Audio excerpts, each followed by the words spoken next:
Okay. Yeah. So then we are live. Welcome back, everyone. And here we are. We've got Klaus, Gilend, Silvercloud, Brendel is spawning in, and Cargo Pilot is trying as well to connect.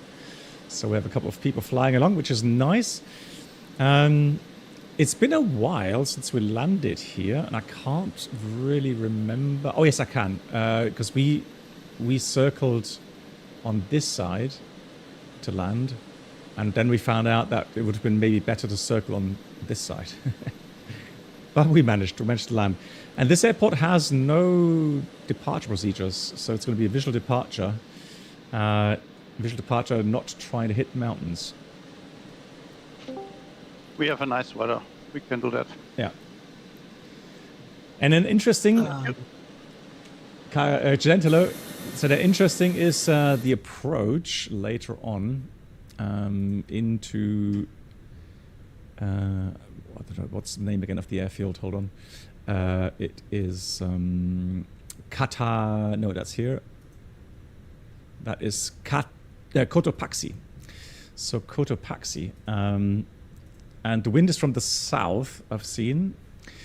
So the challenge is the airport is at 9,000 feet. That's already very high.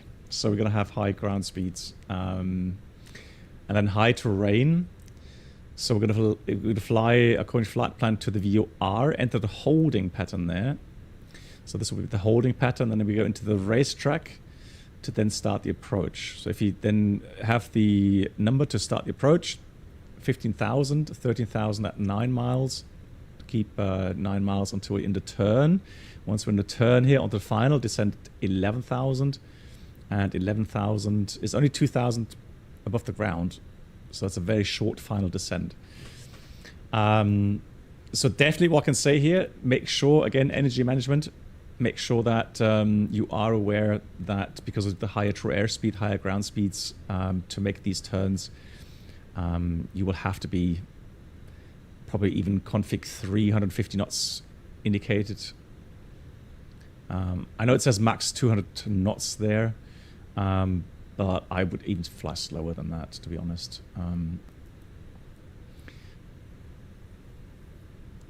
And how would you enter that holding there? It depends on which direction you're coming from. We are coming from the south? Yeah. So in this case, coming from the south, let's see, we've got 2 approach procedures, and that's from the north. So yeah, so from the south, either it's going to be a direct, a teardrop, or a parallel entry. So parallel to the inbound track, and then turn into the holding, and then join it. Or other teardrop would be open 30 degrees, and then join this way. Hey, Beethoven, quick question. Sorry, Cargo Pilot, go ahead. Quick question. Yeah. Where was it in the settings? I couldn't find it. On top, general, right? So if you go, so data you have multiplayer, right? Mm-hmm. So when you select your airfield, you also have the option then to click on the weather situation. And then where the weather situation is, if you click on that and then open that prompt, you will find something with what's it called, Brennert? Multiplayer. Yeah. You need all players and not live players. Yeah. Okay. So have a look there.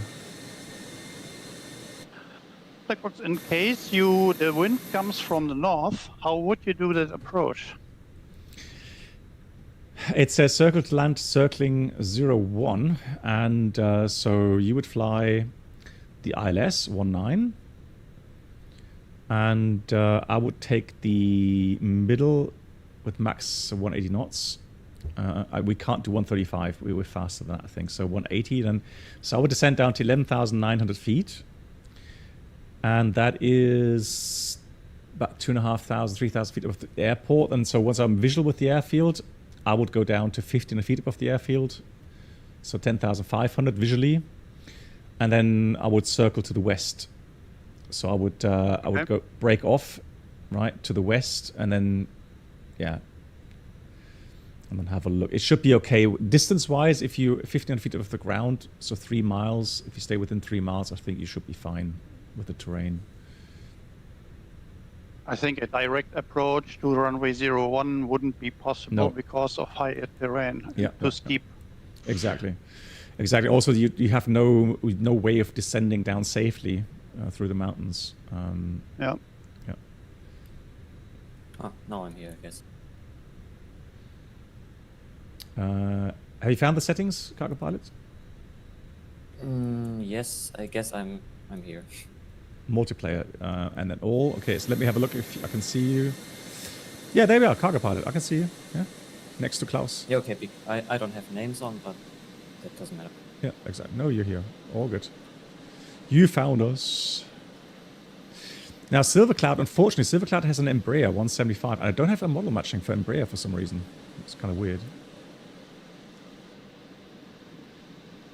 Yeah, Cotopaxi is Model definitely... matching is a very weird topic in the simulator. Yeah, it is, yeah. Nice. Oh, the airport looks... Sorry, looks my, nice. my sim needs a lot of time to start up. No worries, It's no worries. still starting up. No worries. Okay. Anything else? Yeah, so the shared flight, the only issue we had, that's why we were a bit late on the takeoff. It worked fine, and then until we had after start items, and then suddenly we realized the trim was already going full up, and I couldn't stop it. So the only thing that fixed it was to save the state and restart the sim, and then that cost us like 20 minutes. So we were only able to do one flight to Barcelona, and then skip the second flight, and then that's why we had so much time.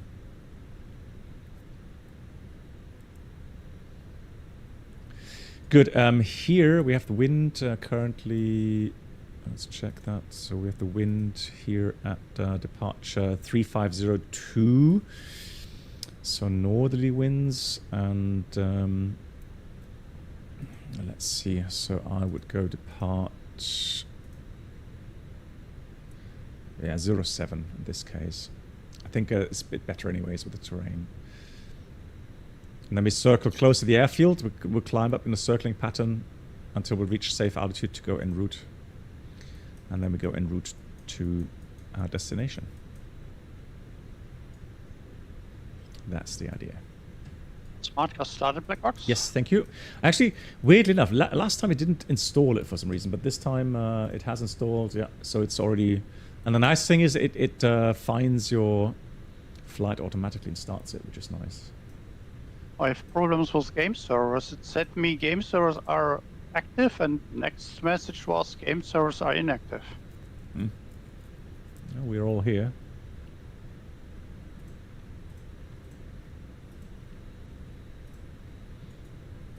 So plane is loading in now. Mm-hmm.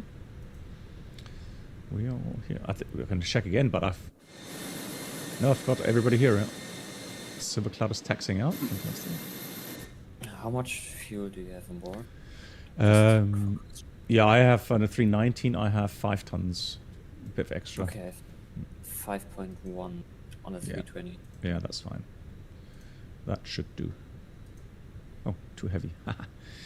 Right. So my performance calculation says we're too heavy. I don't care. We're gonna make it. Toga power. No, it's not done. Toga We power are for the brave win. pilots. Yeah. Toga for the win. There we are. I think Brennelly just spawned in there. Yeah. Very close to my aircraft, but doesn't matter. No worries. All good. Yeah, that's you, Brennel. Okay, cool. Yeah. Oh, sorry. It says cut here in emergency. I can read that very nicely.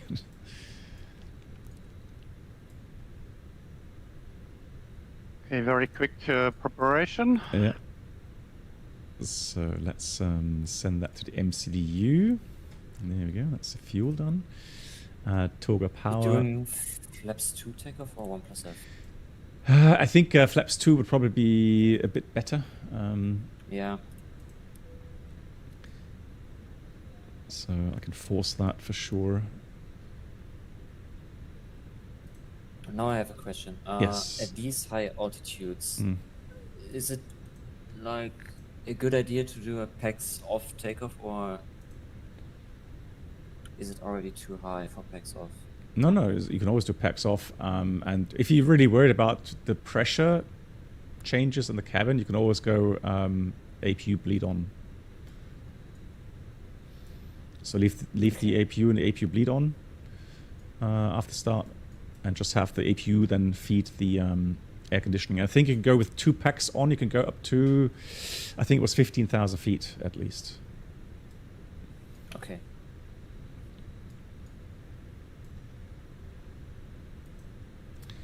So just checking the QNH here. We've got 1018. Fantastic. Alrighty, and then let's close. I have 1019. Okay.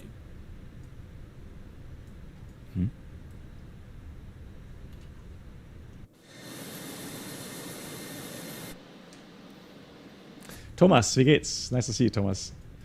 Fishkop, oh, you had your first emergency yesterday. A very small insect was in the pitot. Speed dropped to constant 40 knots at takeoff. And then was 20.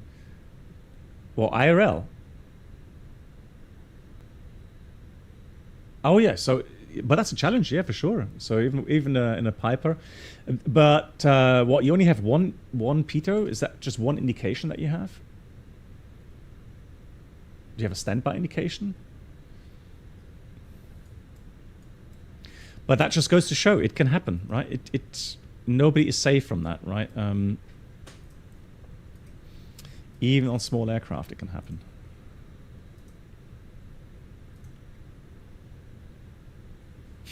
Right, let's go flaps 2. Oh, let me send that data here. So we can go takeoff, send, config 2, toga power. Brilliant. Which departure runway? 07? Yeah, 07 I think is better, yeah. And no sit.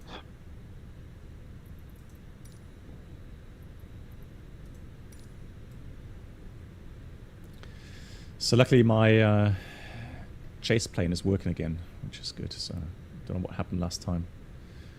It's one of those sim things, suddenly things don't work. Aircraft too heavy for the conditions. Yeah. The runway. Yeah, but we know better. Are you planning with ILS 19? Yeah, so that's only Yes, then Toga. yeah, Toga flaps 2 I have. Yeah, so we only can do the ILS 19. I just explained. So we're going to enter, depending on traffic. If you don't have anyone in front of you, you'll enter at 15,000 feet into the holding pattern. And then once you are happy to start the approach, outbound, you go down to 13,000 feet until the turn. And in the turn, you're going to go down to 11,000. 11,000 is final descent at 5.3 dBs from the ILS. And the airport is at 9,200 feet, just saying. So make sure you're slow enough, you have enough flaps out for that final turn, and not overshoot. Who's parking? That's Brennelt in front of me there. But we're pushing back now, so all good. Yeah, so Fishkop, would be very interested to hear how you solve that. So almost ready, Black Box. You can go if you like. Yeah, pushing back any second. It's just GSX taking its time.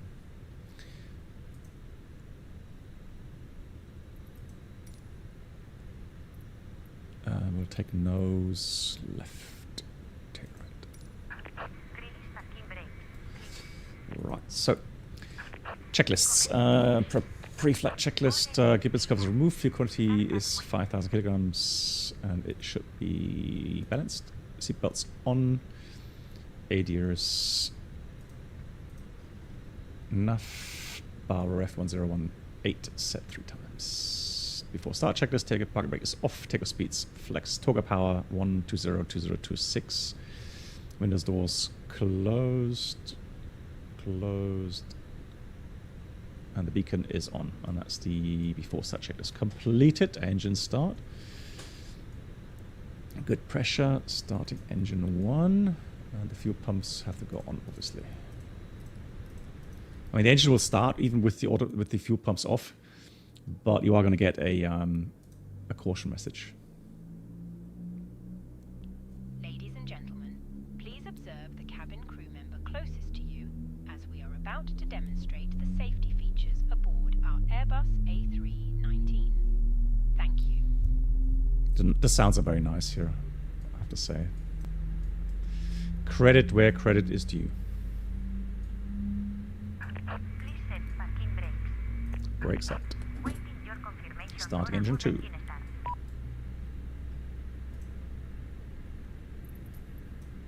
Cockpit to ground. We have a good engine start. You can disconnect.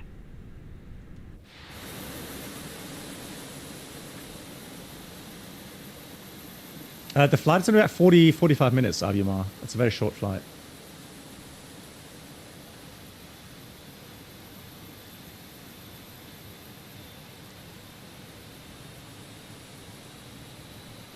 If I'm not wrong, Black Box, you pushed in the wrong direction. We'll do a quick taxi back in this case. Okay.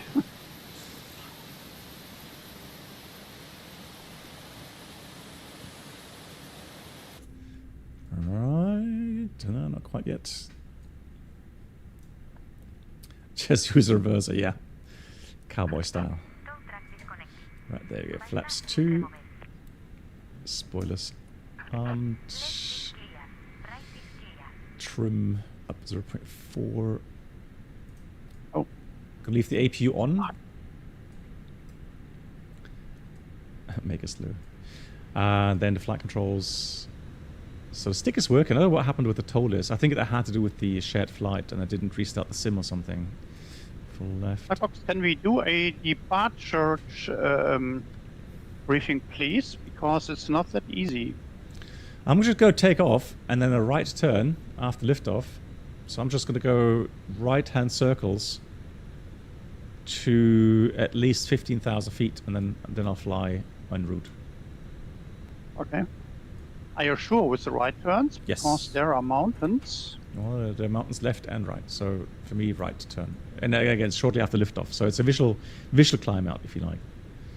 Okay. After start, anti-ice off, ecam status checked, pitch trim up 0.4, rudder trim neutral, and that's the after start check is complete. All right, let's go.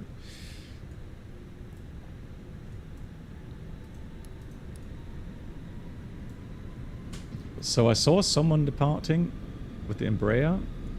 Good choice of aircraft, obviously.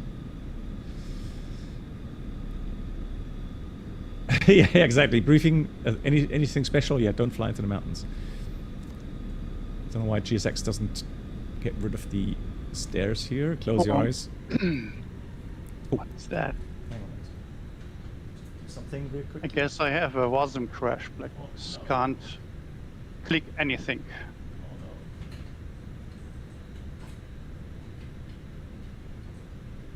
Or is a special trick? Is it? Can you? Is there a message somewhere? Nothing. Everything looks good. I can move the camera and so on, but I can't click any controls in the cockpit. Everything is frozen. Yeah, that's FENIX it's app. FENIX app. Should I restart the apps? Maybe. Black I Box, if you want, you can wait if it's too tight for you, because I'm starting my engines. no, it's fine. I'll just go a little bit left there. We don't have crash simulation, so we'll just close the eyes. Yeah, Brent, I don't think you can try to restart the FENIX app, but I have little hope that it works. I think you have to probably restart the sim. So at least restart the aircraft or something. Main menu and come back again. Cool, let's have a look. Anybody out there? Don't see anyone. So let's do a quick backtrack then. Yeah, Silver Cloud is already airborne. Fantastic, cool.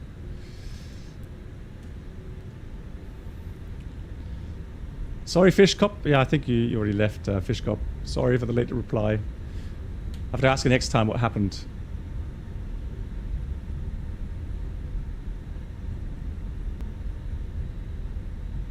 So he flew without any speed indication. Anybody else know? Is the Piper? Do you have like one pitot? So there's only one speed indication that you can look at. almost all GA planes only have one P2 black box. So I mean, sure. I mean, having no speed indication anymore or reliable speed indication, definitely scary stuff. Yeah. But you still have the GPS speed indication. It's not absolute exact, but it helps a bit, I think. Yeah.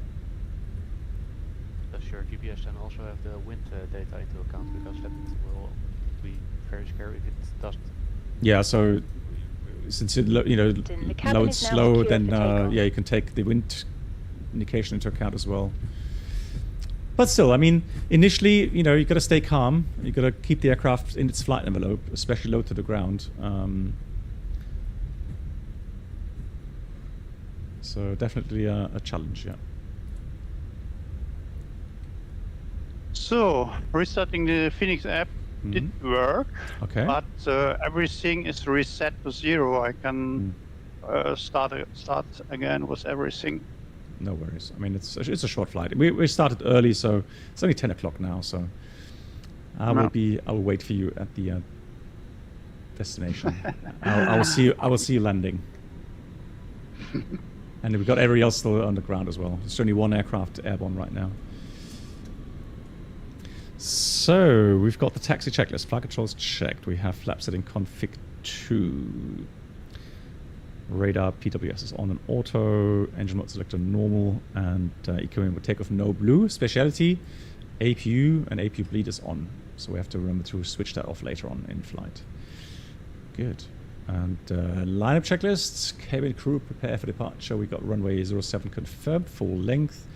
TCAS, TARA, and PAX 1 and 2 on APU.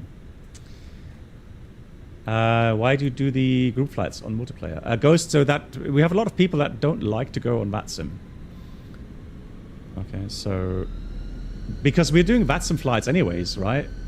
And I would say you can do these as group flights too. And we have lots of people joining. So we got Mantoga, SRS, Autofrost Blue. Here we go. Thrust set.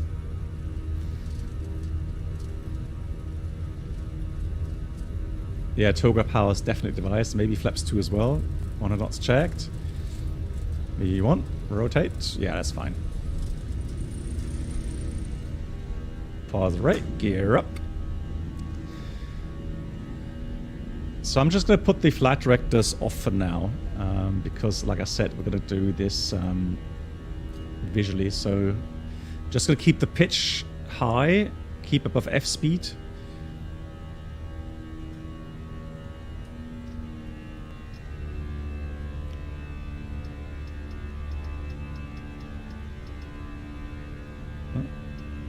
So we've got speed and yeah, so just again visually 30-degree bank.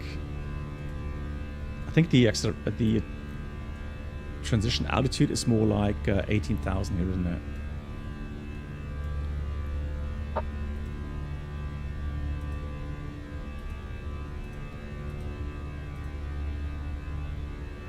Yeah, 18,000. Don't know why it's blinking then. Yeah, that works. So yeah, nice visual departure. Just fly here in the valley and climb 15,000 feet before accelerating. Right, we've got APU bleed off.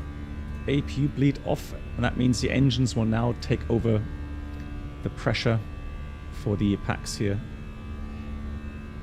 There we go. Cool.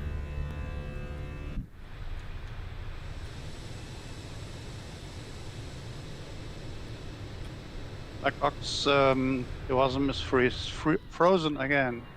No. Okay, I'm gonna take off now. So maybe do completely restart the sim or something, or the aircraft Yeah, at I least. Yeah, I think I will take a different plane. Okay, yeah, makes sense as well. Yeah. Dadam Clarkalo. So I think one more little circle, then we can actually, you know what, we can go en route now. So I'm going to press here. Well, I was hoping to get onto NAF here. Then what we'll do is go direct to Lima. Oh, actually, no, let's go direct to Giron. Insert. NAF, autopilot on, flight director on, and then we go open climb, thrust climb, flaps 1. So just flaps 1 that we get less drag, and then go on. Intercept. Let's try that again. Direct Giron, insert, NAF.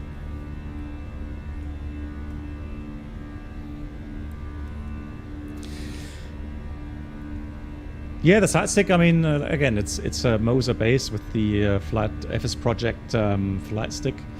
I was a bit shocked to hear that they have such a long waiting time now. Now, I'm happy for them, because that means they're very, very successful with their add-on. But of course, having to wait for such a long time. So I've ordered the version 2. And what I did order, so there was the Captain side with the Warthog. Yeah, so this one for the hotels magnetic base, and then Captain side, and with the hat switch. So that's the thing. So having that hat switch allows you then to have you know, viewpoints. I know it's not 100% realistic regarding the A320 side stick, but for me, as a content creator, having just a few more options to change the views, it's just great. Right, I think we're high enough now. Let's clean up here. Let's go increase the speed. Flap 0 speed is checked. Reset the spoilers.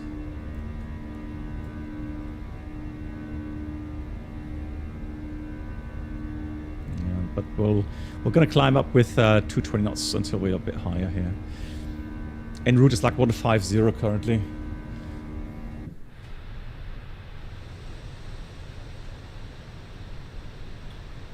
My takeoff felt like I'm going to stall.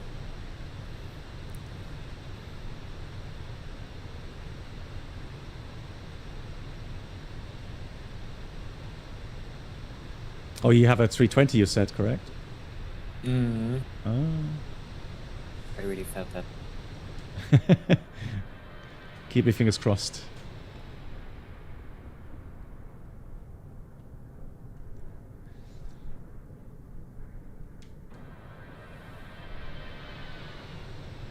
Yeah, the views are beautiful. Beautiful country for sure. But now I have very heavy turbulence. You have? Okay, I don't know. It's all fine for me. Ruined by the cloud for a very short time. TAT plus 9. So we have to switch on the engine anti-ice. Again, all because we are very high up.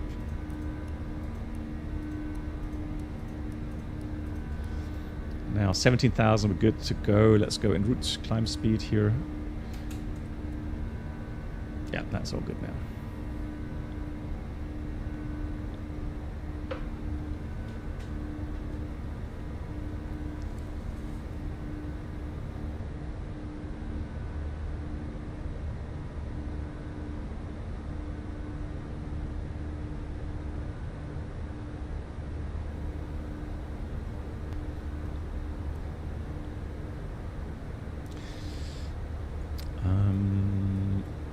The landing runway length. Let's just have a look here.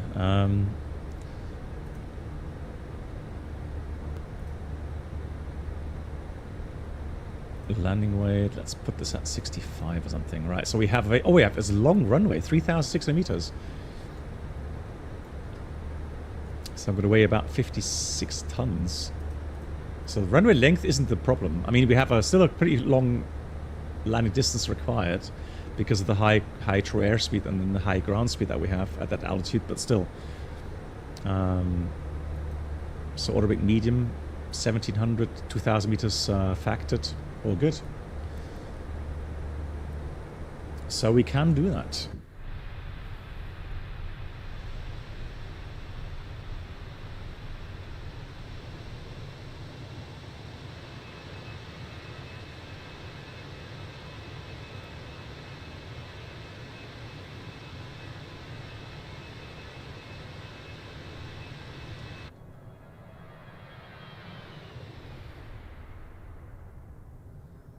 Quite like that flyby feature.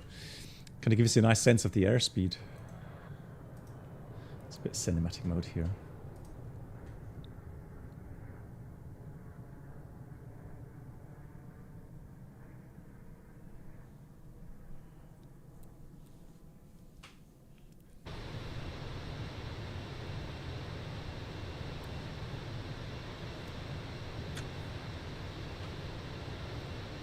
And which aircraft are you taking up, Reynolds? Oh, in the 737-600. Okay, cool. Yeah.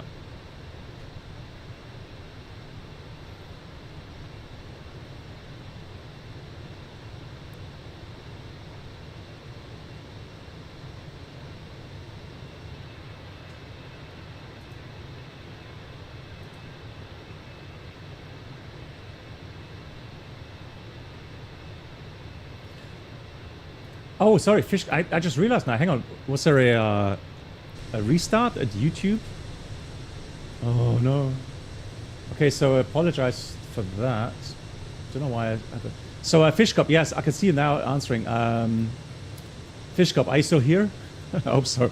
Love to hear your answer regarding that abnormal. Thomas, hello to you, and Akshay, nice to see you too. Long time no see. Gift from me to you. Enjoy the gifted sub. Yeah, apologies, I didn't get the right stream, it seems. Okay, Aviomar, God, Aviomar, thank you so much. That's really kind, gifting 5 subs here on the channel. And so Kalium, Goat Friend, Apolios, Panda Twitch, please say a big thank you to Aviomar, gifting you those subs.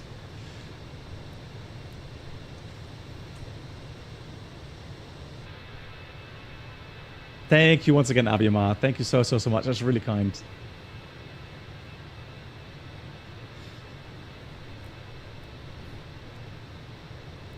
And looking forward to the shared flight.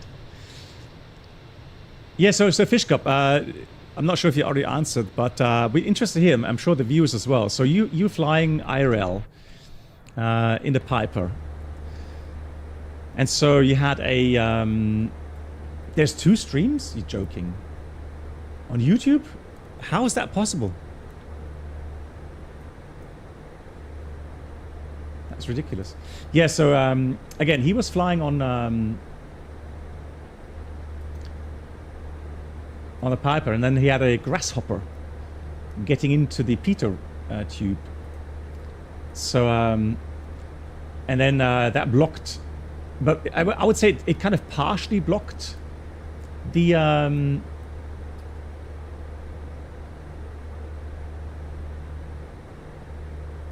yeah, partially blocked the pitot tube. So that was like, it wasn't 0 airspeed, but definitely not correct airspeed. So how did you solve that, Fish Cup? What were your thoughts, and how did you solve that problem? How did you fly? Pitch power?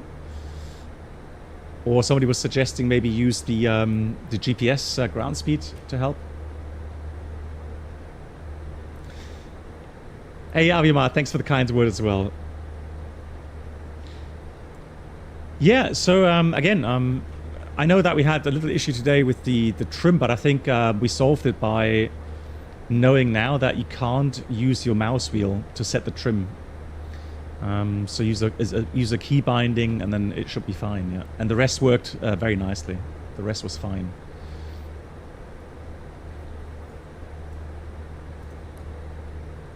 So seatbelts off. Gonna have Matsu. So let's have a look at the speciality today regarding high altitude. So, whoops. So whenever I fly to an airport that has such a high elevation, there's a couple of things that go through my mind.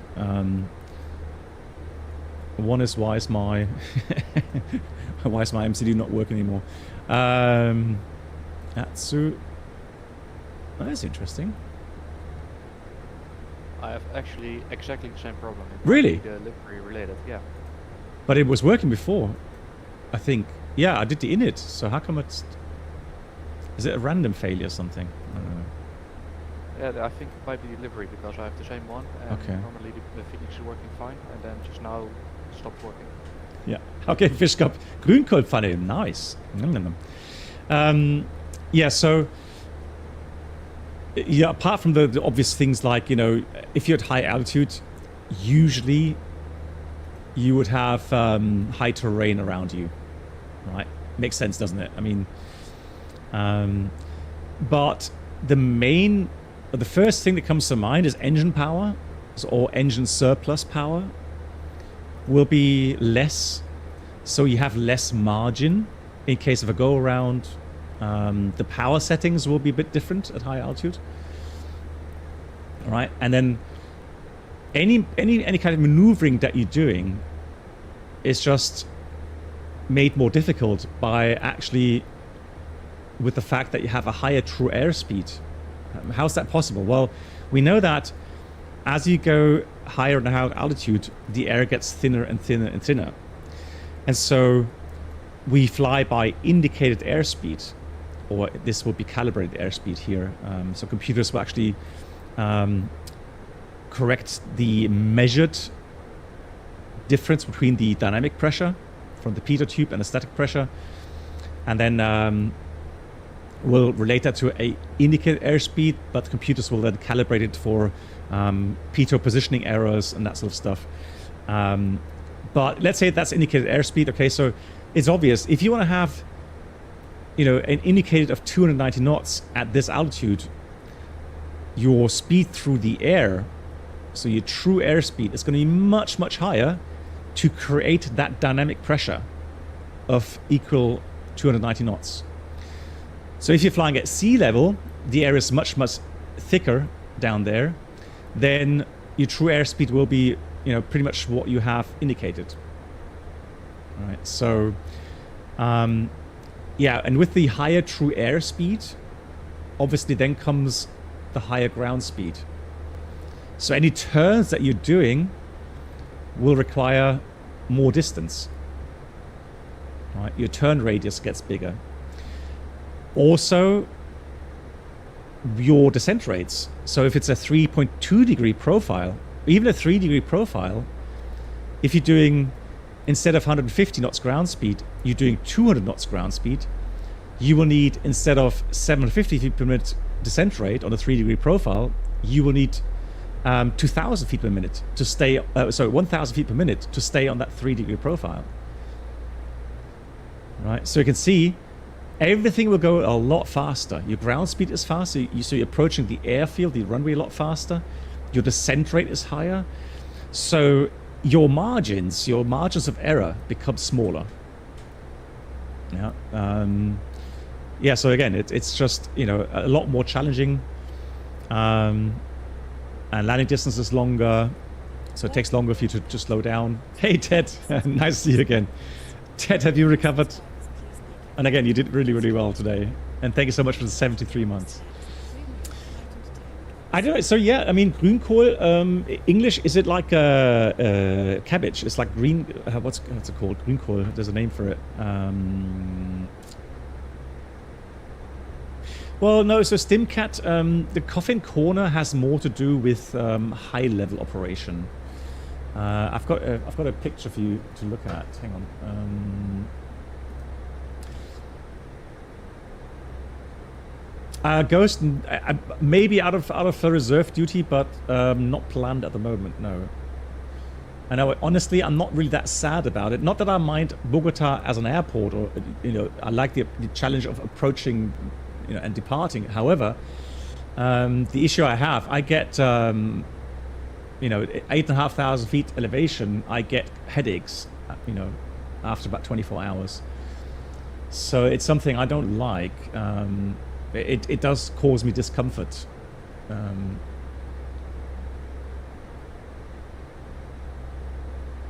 Let me find my in-flight performance document that I've made. In aircraft performance, that was in-flight performance, though, wasn't it? Hang on. In-flight. Right, pinned messages. Give me a second. I will find it. Oh, Ted. Ladies and gentlemen, welcome aboard the Captain Black Box There it is. entertainment experience. New subscribers should now pick up the Ted, thank you very fast much. pass. Gifting 2 subs. One to Niru and another to 59 Stratocaster. Ted, thank you so much for you as well. Big round of applause. And again, thanks for your support, my friend.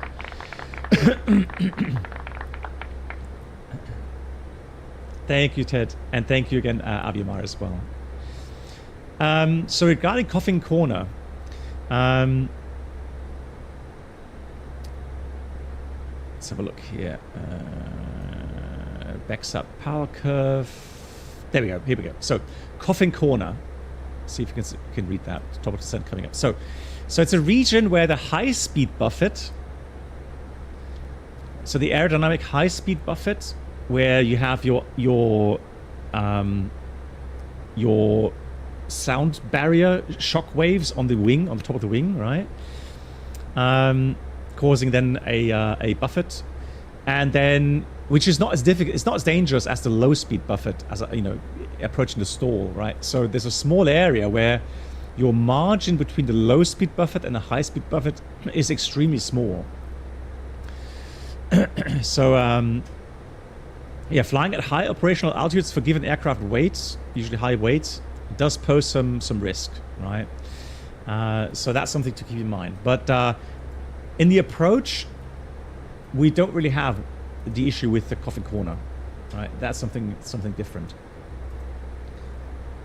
Yeah, kale, exactly. Marty Snark. Yeah, it's kale, exactly. So it's kale. Usually you get potatoes, and then you have some sausage, meat. So yeah, it's definitely a very, very hearty kind of meal. Right, 20,000 is terrain. So I'm going to go 230, descent alt magenta 312. Why is it 312 magenta? Huh? Where's that coming from?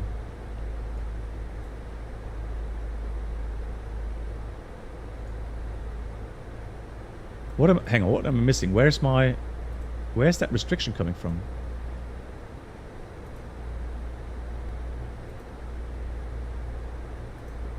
I'm confused.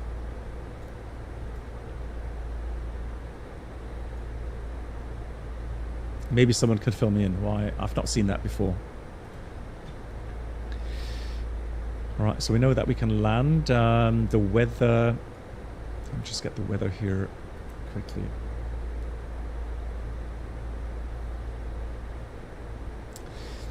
Yeah, so approaching the airfield, Ghost, the calculations happen then that, the aircraft, as they start to descend, will schedule the aircraft cabin altitude to slowly increase to 8,500 feet, which is very unusual. But the 787 does that very nicely. So we got 16,030. So 1030, 16 degrees. And the wind is 211. What's happening here? Man, I have a feeling that something's really bugged today.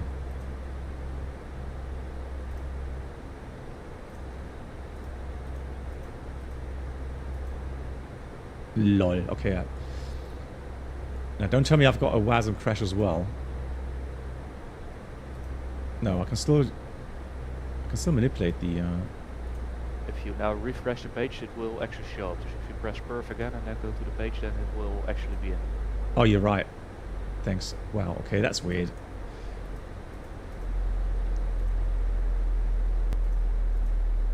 So regarding everything is bugged, I have a new information. I can't take off because I have no flight controls. Nothing is working. I think I will give up for today. Oh no. Replug the controls? Yeah, I tried everything. Restart the SPATNext and replug the controls and nothing is working. In SPATNext I can see the controls are working. They arrive in SPATNext, but they don't do anything in the sim.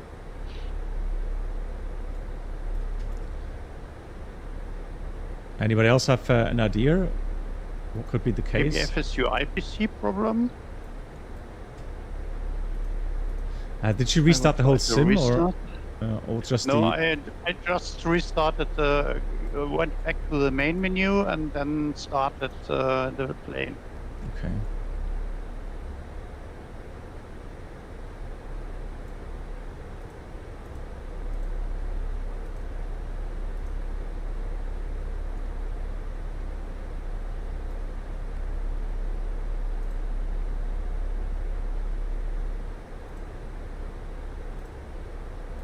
I'm starting my descent now. Okay. I'm already almost there. So interesting enough, I can't enter.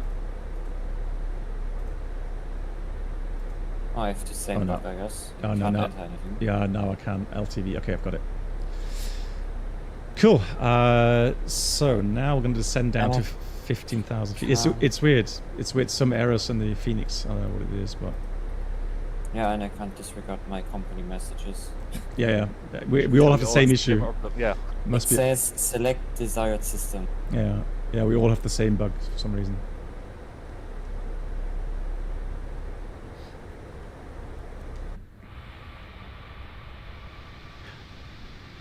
Then maybe it's worth to report it to FENIX.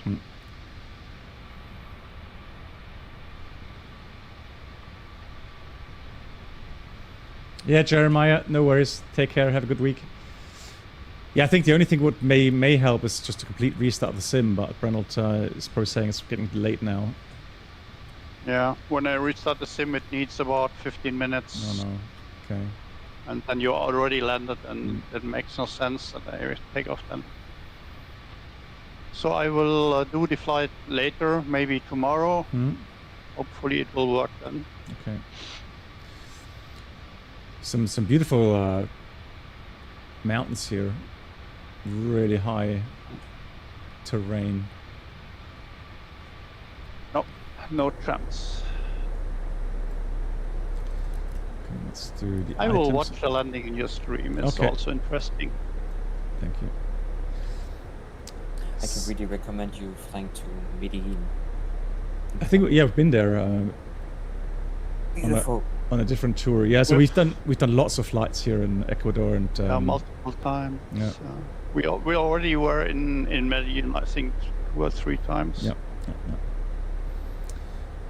And again, want to advertise for the One Engine Out tour.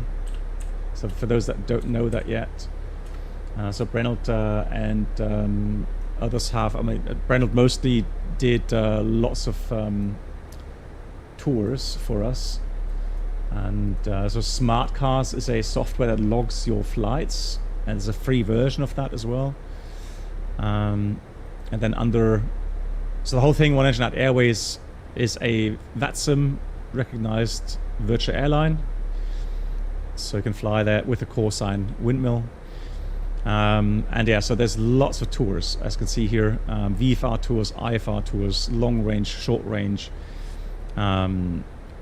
Orbix specific tours, and you can see it's very popular. Lots of pilots taking part. Maybe you could open a tour and show it. Ecuador tour. Yep. And there's also 2 Colombia tours, which are also very interesting. Yeah. So this one here that we're flying, you can see that we're about halfway now on the Ecuador tour, and then we've got Colombia, which are already. Have we finished? Yeah, we finished Colombia, haven't we? Hang on. Colombia's finished, yes. Yeah. So Way down, you find it. There we go. So that was 26 flights. So there we go. Then you can see lots and lots of interesting airports. And every flight very beautiful and very demanding. Yeah. I can recommend it. Yeah, exactly. And it's all there, so it's easy to log. It's easy to make your flight plans through that. So for those that don't know what to fly, right, this is definitely a good tool and a good way. And absolutely free of charge and no advertising. Yeah, and no need to fly a certain amount of, do a certain amount of flights like on other virtual airlines. Very nice indeed. Right, 1030. Just checking again. This today is obviously very important to get this right. 1030. So we're gonna have 15,000 feet. Oh yeah, and now the cabin altitude, obviously. So the scheduler, so the way the cabin pressure controller works is that obviously as we're on descent, it's now trying to get to the airfield pressure elevation, and it's advising us that it's probably the limit is 8,500 or something. So it's already telling us careful. But I mean it's below 10,000 feet, so there's no time restriction. And you don't get extra oxygen, right? So, but it is kind of cautioning us in that regard. Wasn't there a high altitude landing button in the overhead? Yeah, but wasn't that for airfields above 10,000 feet or something? I don't know exactly. So, yeah, you are the professional. I don't have that button. We never had that button on our aircraft because our aircraft never flew that high. So we saved. So the airline saved the money and didn't want to do that. So now I don't have any holding yet over Lima Tango Victor, and it's quite weird how it did the see, that's the thing. So let me You need to do it raw data, I guess. yeah, I mean it's possible. So it's 70.1, pretty sure it is 16 miles away. So let me go direct and then leave a discontinuity. I can put the hold in now, and obviously I want to slow down. And let's go green dot. And so it's inbound 188 right turns.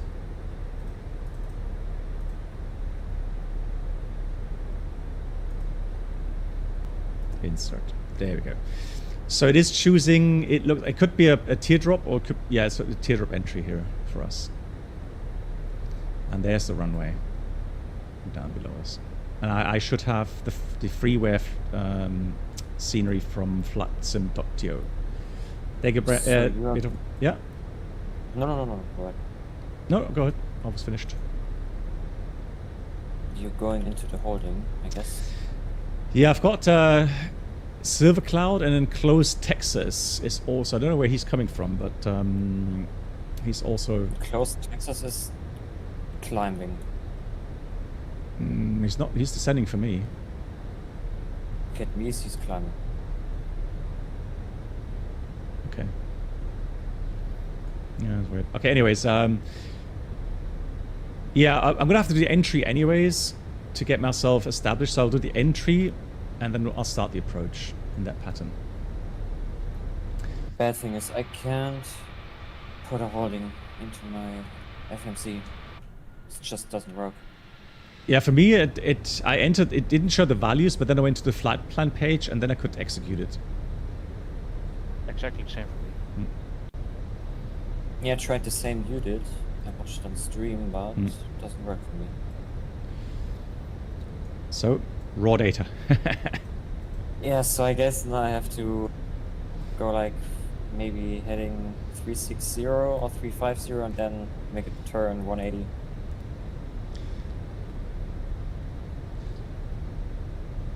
Yep, should work. Okay, so Fishcup says, well, you charted the Piper Arrow 4 and then plan was Baltic Sea, okay. Okay, and then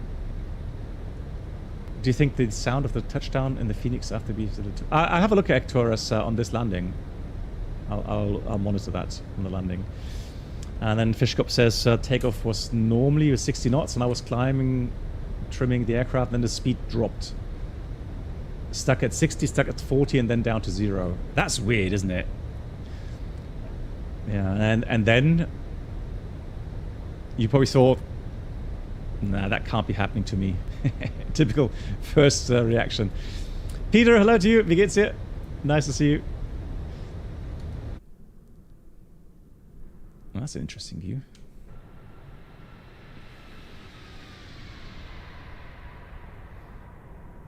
Yeah, so it's getting ready for the teardrop entry at 15,000 feet. Flaps 1. So, guys, look at this. So that's what I meant. We have indicated 200 knots, but the true airspeed is 261. Oh, maybe it's doing a parallel entry. Yeah, I thought it was going to do a teardrop, but it's decided to go with parallel entry, then okay, fine. Right, so flaps are 1. It's really bumpy. Is it really? Do you have your turbulence on high or something? Because I have it on realistic. yeah, it's realistic. Honestly, it's unrealistic. if turbulence was that bad, IRL, then you would have crashed aircraft every day. Simple as that. No, so Marty Snack, he already disclosed at the beginning that was like a grasshopper that got stuck in the pitot tube. The mountains are not very steep here. Yeah. Blackbox, do you still use real curb? No. Because it was making some weird noises all the time. I know there's a setting. Really? Yeah, you could config that out somehow, but it didn't work for me. It just yeah, really strange. Good. So the thing is this. So it's opted for the parallel entry, which is fine. But again, I'm going to go make sure that I have the speed low enough. Now the FMS takes the altitude into account, the speeds into account, so that it can fly this with 25-degree bank quite nicely. But still, if I went in here with indicated 220, then maybe the aircraft would have a problem flying the holding. Okay, so, and again, it's all about safety areas with these holding patterns. And obviously then if you are too fast, you're going to drift out too far, potentially then getting into the reach of these mountains. So okay, Fishkop said he was flying pitch and power, listening to the engine, 2,500 RPM, and circling over the Elbe to figure out what happened. The engine starts were totally normal, RPM was normal. You were landed way too fast, fearing about stalling if I get too slow. Yeah, I mean, then again, so did you consider anything regarding runway? So did you choose a different airfield to make sure that you have enough runways available?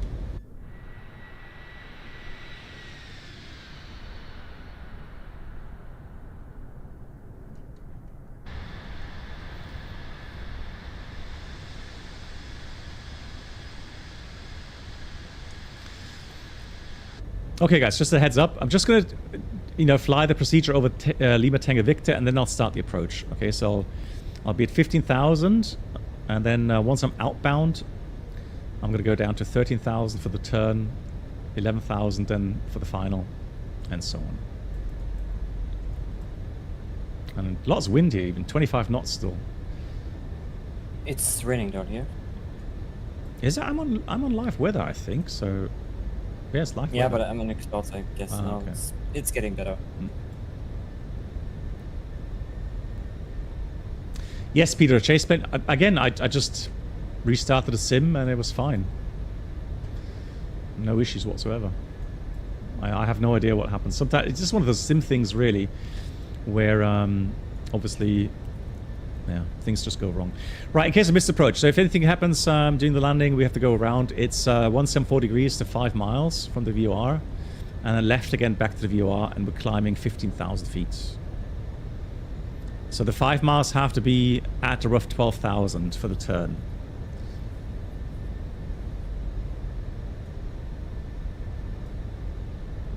But that should be no problem.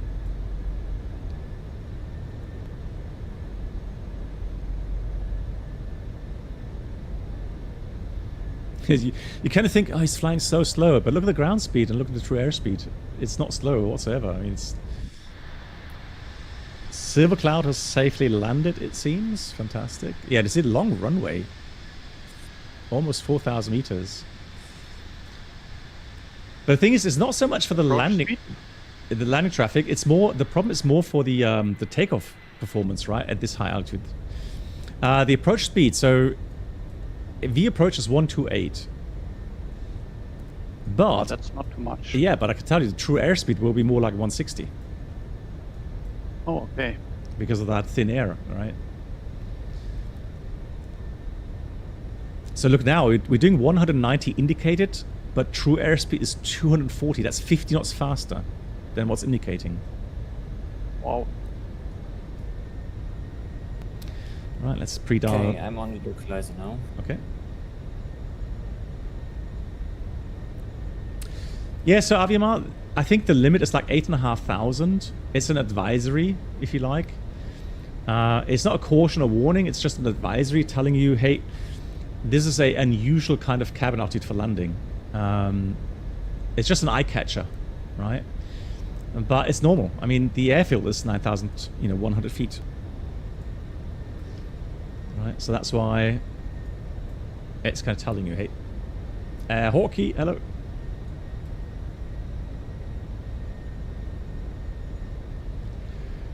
Oh, Thomas, it was you. Okay, Thomas, you did a visual. Nice, GG. Okay, interesting. And then you had a Garmin speed indication, Fishcup, but the GPS speed was very unreliable. Really? Okay. Garmin 500. Okay. Good. What we're going to do now is we're going to fly outbound on 008 degrees to 9 miles Tango Lima Victor. So what I'll do, I'm going to go to track FPA. Track 008. And now I'm going to go down to 13,000 feet. We'll do that with flight path angle. Flaps 2, speed check to flaps 2. And again, energy management. Dialing down for the last turn, 150 knots here.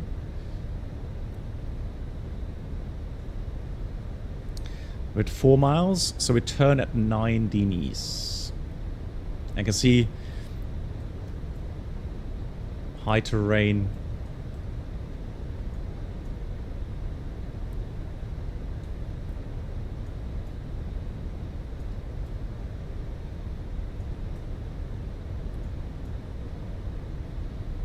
Interesting, the weather radar shows some rain patches, yeah, 10 miles, which does look correct here. And that's cool. You know, even if it's just a two-dimensional picture at the moment, I still like it. It just adds a bit more immersion. Almost 6 miles. So, yeah, AI told me you need the high altitude landing button over 9,200 feet. Okay. Altitude for the so we have exactly 8 feet buffer. Yeah, thanks for checking. Yeah, yeah. Those values I don't know, from the top of my head. So yeah, and Brent, did it say what it does? So to my knowledge, it only prevents cautions and warnings and prevents the masks from dropping out potentially, right? The cabin pressure controller will also be influenced by that. Okay. So 7 miles, 8 miles. Sorry, cargo pilot, you landed or? Yeah, it's a little bit windy. Okay. All right, 9 miles. And I floated, so I slammed it into the ground. No worries. Here we go, 9 miles coming up. Turning right. Now I think I have to set the ILS manually. That's the thing. So it's India Lima Alpha. Let's see if I can get that.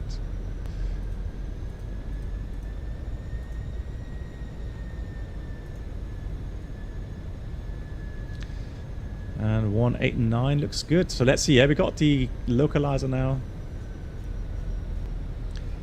And we'll send 11,000 in the turn here.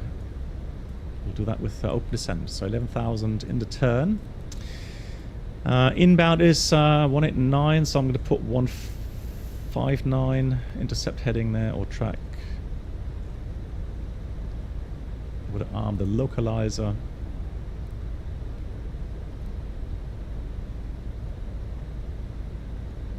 Gears coming down. So it's 7 miles. It is raining. So just for your information, the runway goes up and then it goes down. Okay. So flaps full. that was my problem. Okay. So manual thrust, manual flight. There it is off. Speed managed.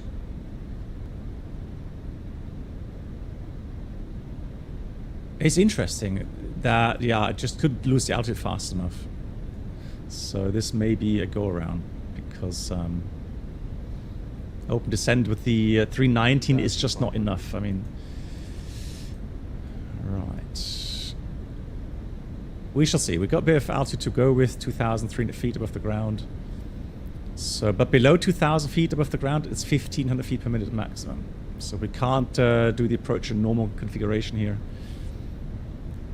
Then it's just the way it is. So 1,500 feet per minute rate of descent. Spoilers armed. Cabin checked. Missed approach 15,000 is set. So landing checklist, except cabin, but cabin is confirmed good.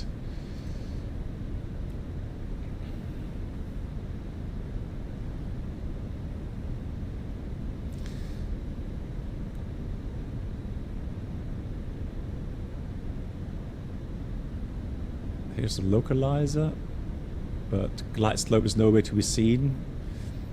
So below 1,000 feet, 1,000 feet per minute now, and I don't think we're going to make. Well, here comes the glide slope, but I don't think we're going to make it.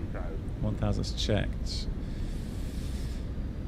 Because the thing is this. So as I was saying, because of our true airspeed, to stay on a 3-degree glide, we have to about 800 feet per minute. So we only have like 200 feet buffer to capture the glide slope. At this altitude, it's just not doable. So that's why I already knew that it's probably not going to work out.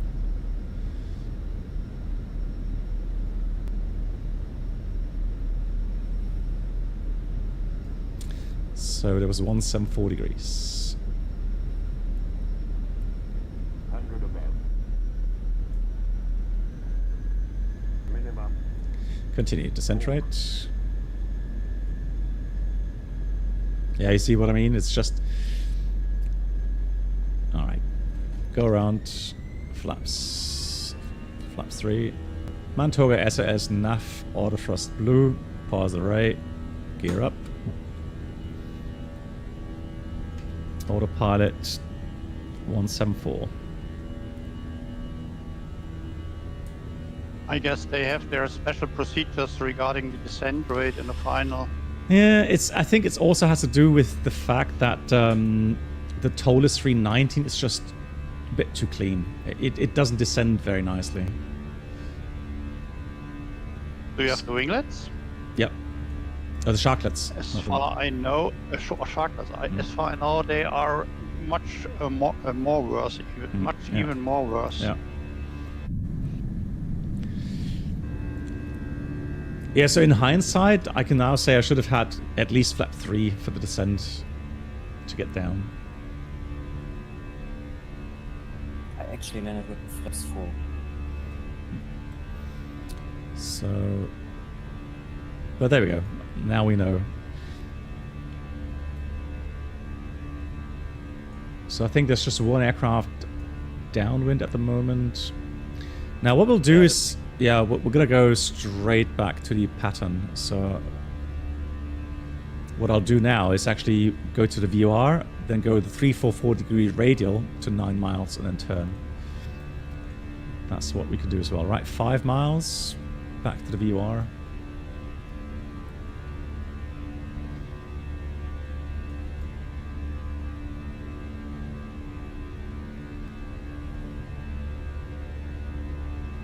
You could also do a 180 right turn and direct go into the downwind. Yeah, but you don't have a reference. How far are you away from the field, not from the station? Okay. So with the mountains to the left, yeah, you would guess. So you need some sort of reference to do that. Right, I'm going to turn back to the VOR. So let's see what else. Fish Cup.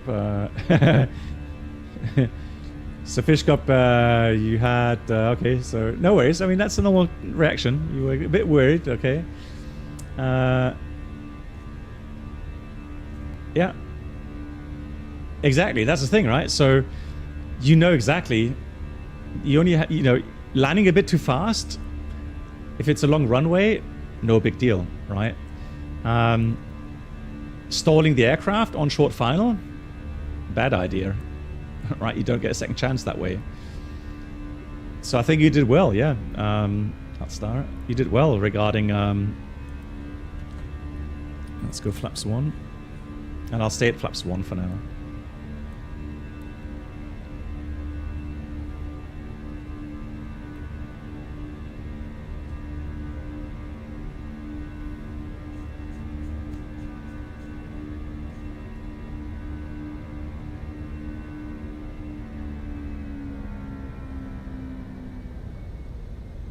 Oh, that's true. Yeah, you're right. So when you get to the landing, you know, the engine power is near idle or something, and then yeah, you don't have a reference regarding the RPM, and then you know, depending on how good the aircraft is sealed, you don't really have much wind noise to go by, or you have your noise compensated headset on, which also then makes it difficult to judge your airspeed from sound, right?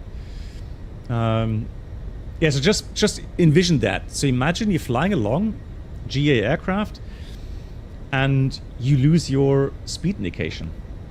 I mean, maybe you can simulate that in one of the add-ons at some time in the next week or something. I can have a look at the... Does anyone know? The black square Bonanza. Can you do failures in that? Or any kind of... add-on that has that, the option to kind of do you know,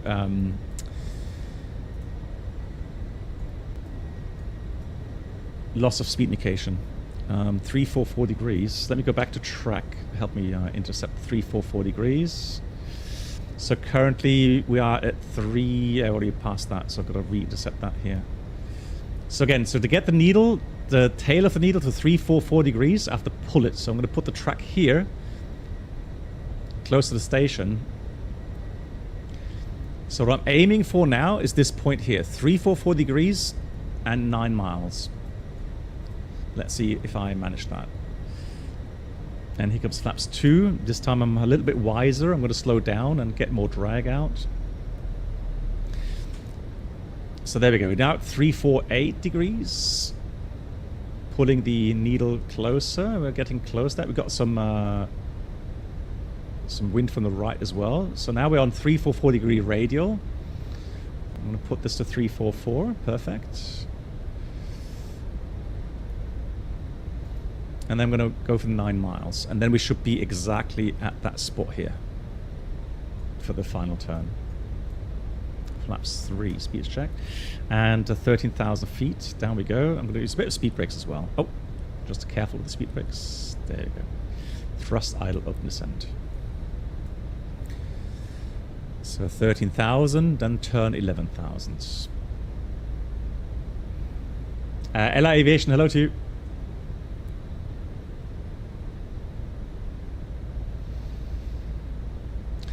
Yeah, and then if you know, that's good to know for next time, right? Fish Cup. Check regarding if you see that the pitot don't have covers on them overnight. Yeah, just check the pitot tubes really carefully, right? Right, 344 degrees, 7 miles, 2 miles for the turn. Terrain ahead. Yeah. Pull up. Disregard. Terrain ahead. Normally it will be terrain ahead. terrain avoidance procedure for sure. Terrain. But that is ahead. very, Pull very up. sensitive. Terrain. Because normally, Pull if it's up. like a look ahead Terrain GPWS, ahead. Pull so the up. enhanced, then it would just say caution, obstacle, and then you would just adjust the flight path. Terrain ahead. Pull up. Right, and then not having to do such a Pull up. steep procedure. Terrain ahead. Right, gears coming down, and we have to increase our descent rate here. Speed brakes in, gear down. So now we turn final again, down 11,000 feet. Flaps full, speed checked, flaps full. Arm the spoilers.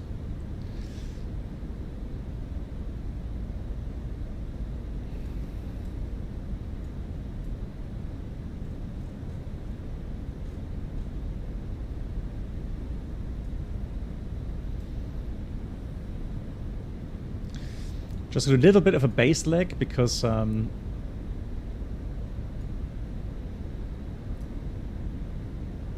already pretty slow here. So now we just slowly intercept here. And then this time we should be better, in a better position. Approach phase activate is checked. And speed managed. There we go, look at that. So now the glide slope is coming up. We can go flight path angle. Let's go back to heading. Go to speed. So now we can adjust slowly. And there we go. Yeah, so that was the problem at the beginning. Not having enough drag. And then literally just being too close to the airfield.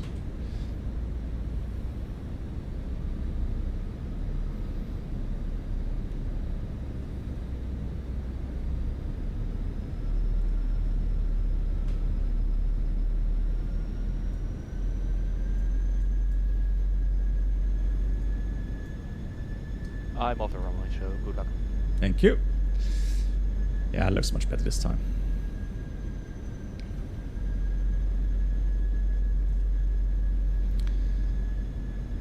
Oh. There you go. Glass slope, lock blue, cat redual, autopilot 1+2. Lock star, glide stop star. Miss approach. 15,000 sets. Land checklist, cabin, yeah. Go on. Manual thrust. Manual flight. Why haven't I got that? There we go.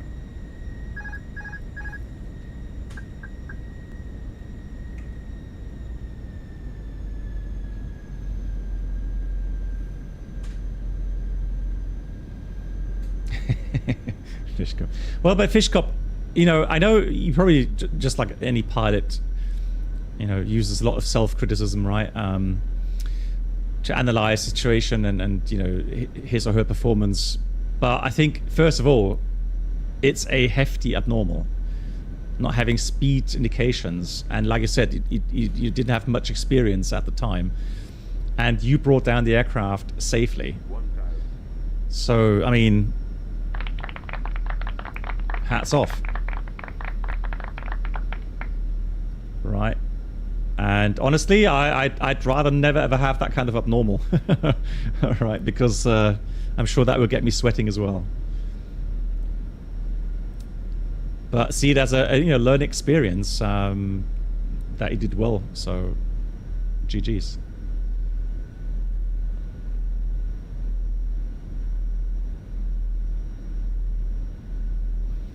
Interesting pulsating noise at the moment from the engines.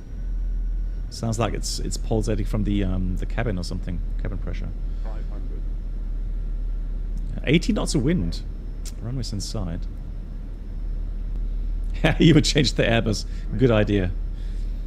So at least 3 pitot tubes, 3 static ports, 2 engines. 300. So touchdown sounds. Somebody's saying that they thought the touchdown sounds were a bit too much. 200.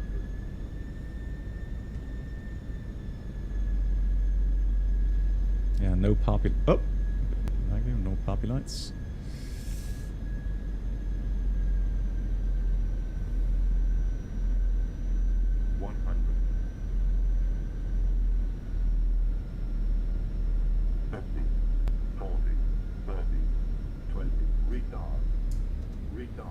Yeah, interesting slope. Come on. Use the whole touchdown zone.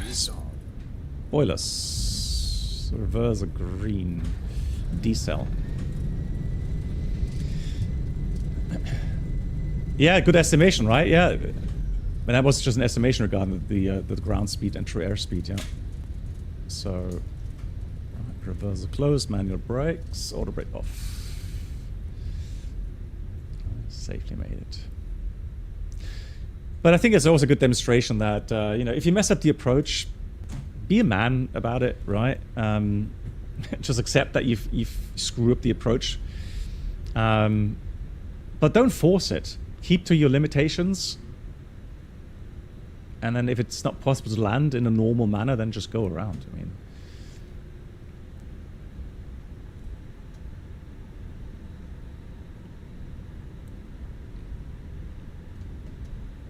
it's actually a really nice scenery for just being freeware. I agree, yeah. Totally agree. All right, But so I saw you had the same problem on landing as me. okay, which was Floated too much. yeah, floated. Yeah, I mean, I guess I was a bit skeptical, thinking high elevation, and maybe just pulled a bit too much. Yeah. But yeah.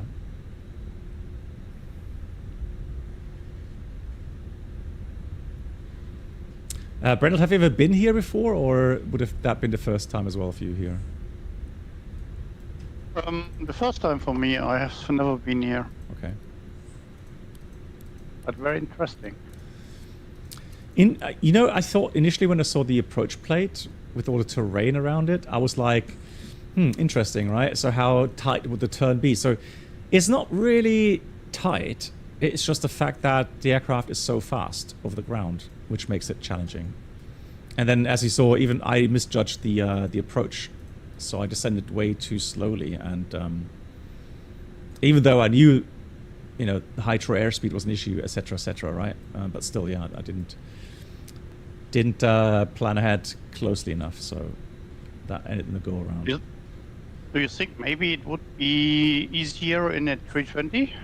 No. Because of the deceleration? I think 320 is heavier and probably, you know, even a couple of knots faster. I mean, if you think about the drag model, maybe yes. Maybe then it, you know, may. But I think it's just, if anything, it would be a issue with the FENIX just being a bit too clean. But then Bruno said that from his testing, the 320 FENIX is actually even slipperier than the A319. So, okay. I mean, you can try and then tell me how it went, but I'm not sure if that's a good idea. I think I will prefer the 737 tomorrow because I don't like to have the problems again. Yeah.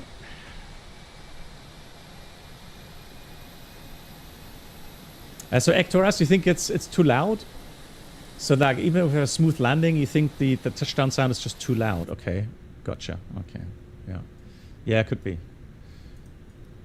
All right, AP is running. I mean, if you want to try A320, you can. I did it. And what do you think? Is it slippery or not? I would say yes. Yeah. Okay. It feels different. No. The thing is, so people, what I find interesting is the following.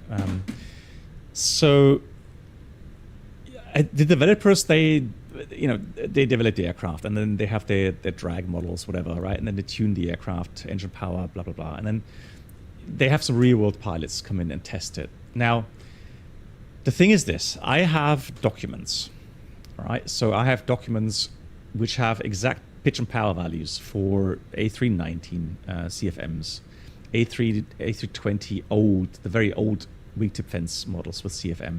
Then I have the ones for the Neo. I have the ones, the A320 with the IE engines. So I have some values. I have some really hard data, right, to know what pitch and power should be like. Now, on it, just say, and I'm just quoting aircraft that I know and I've flown myself. Right, so A321 with the EPR gauges, okay? Normal conditions. You do a config full landing. It's about 2.5 degree pitch, nothing unusual. And then the EPR, what we did to have a target power, we look at the gross weight. So let's say we have 70 tons landing weight. The power setting would be 1.07. So 7 because 70 tons. If we were at 75 tons, it would be 1.075. If it was a 65 tons, it would be 1.065. So it's not 100. So sometimes it's 1.066 or something, or 64 at the end. But in no ways would it be 1.045 for 65 tons, right? So again, it's just so far off the hard data that I'm just wondering how these real world pilots come to such conclusions about these values and claim them to be correct. I'm not saying it's easy to get these values correct, but if they are completely off, then it's something, you know, people will notice, and people will say, yeah, that's weird, right? Now the 319s, so from my flights that I've done in the 319 CFMs with the wingtip fences, they seem to be not too bad. So they're not that far off, not as far as the 321, right? So and I know it's a nightmare here, it seems, in Microsoft Flight Sim to get these power settings correct, and fuel flow values correct, you know, through all the ranges, high level, low level, whatever. I get it, but still, you know, it's one thing to claim them to be correct, while, you know, there's people with real world experience and hard data that can definitely show you that, you know, it's wrong. So, but mainly the thing is that people will notice when they try to fly an approach or something according to the procedure, and then suddenly they realize, hang on, why is the aircraft not descending properly, right? Why I only have like 700 feet per minute rate of descent in idle power? It doesn't make sense, right? So that's when people run into issues.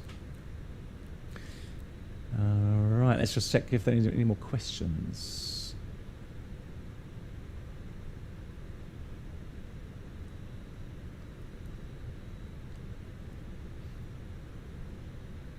No, seems to be good. All right, guys. So, Brennelt, I'm very sorry that you couldn't fly along today because of the sim issues you had. But again, thank you so much for taking the time to make the briefing package. And thank you to everyone that flew along. Maybe next Sunday we'll do another flight. We'll have a look if time permits. And then next normal stream will be on Wednesday next week. And big thank you again to Avimar and to Ted Barker gifting you those subs. And on the previous stream, would like to thank Voyager, MAN, who also gifted subs. Just checking, make sure I'm not missing anyone there. Thank you so much again. And yeah, Fish Cup, once again, well done. GG's on handling that abnormal so well and got down safely. Good to hear that. Thank you, everyone, and take care until next week. Good night.